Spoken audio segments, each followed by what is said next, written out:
उसी चैप्टर का दूसरा पार्ट है। अभी मैंने बताया था ना कि दोबारा ट्यूमर की समस्या कैसे शुरू हुई। दीपा ने बताया, हम ऊटी गए थे, वहाँ मुझे चलने में कठिनाई होने लगी। उसी समय कारगिल युद्ध शुरू हो गया।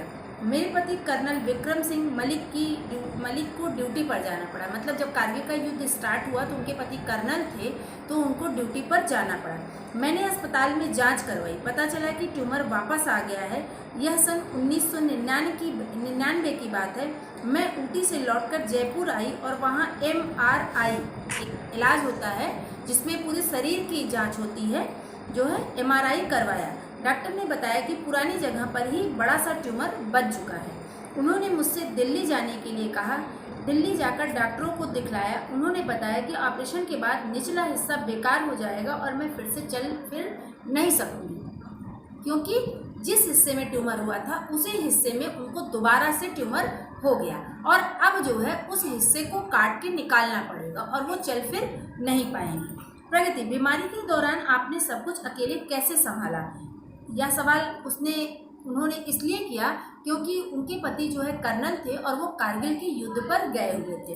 दीपा, मैं जानती थी इस समय पति को छुट्टी नहीं मिल सकती। मैंने निश्चय किया कि अब मुझे सब कुछ अकेले ही करना है। दिल्ली से जांच कराकर जयपुर लौटी और सारी चीज़ें व्यवस्थित, मतलब अपने घर की सारी चीज़ें व्यवस्थित करके सही से रख करके सबको सही से बता करके मैं पति के बारे में सोचकर ज़्यादा परेशान होती थी, क्योंकि वे मोर्चे पर डटे थे।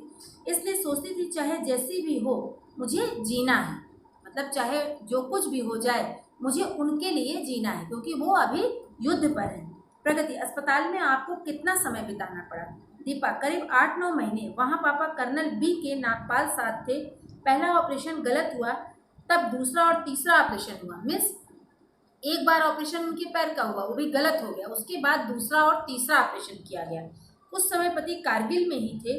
वे ऑपरेशन होने के 3 महीने बाद देखने के लिए मुझे आए। यह जिंदगी का अत्यंत मुश्किल दौर था, लेकिन नई स्थितियों के साथ सामंजस्य बिठाकर चल रही थी। मतलब उनके लिए कितना कठिन समय रहा होगा कि आप ही सोचिए कि आपके घर में कोई युद्ध पे गया हो और आपके घर में कोई बीमार हो जो ये समझे कि वो ठीक नहीं हो सकता, तो उसके लिए बहुत ज़्यादा ही मुश्किल दौर रहा होगा।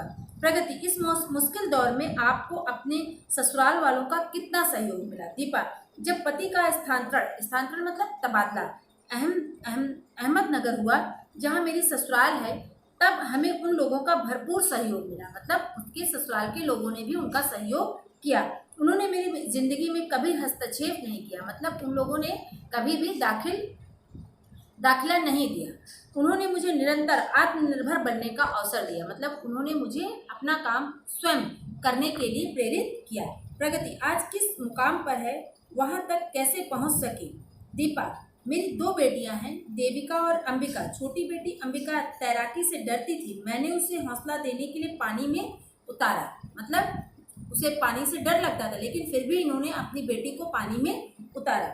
जब मुझे लगा कि मैं तैर सकती हूँ, तब यहाँ से तैराकी का सिलसिला शुरू हुआ और मैंने इलाहाबाद में गंगा नदी के बहाव के विपरीत तैरकर उसे पार किया। और अगर हम नदी में तैरने के लिए जाते हैं तो नदी का बहाव जिस ओर होता है उस ओर तैरना आसान होता है, लेकिन उसके विपरीत दिशा में तैरना बहुत ही कठिन होता है।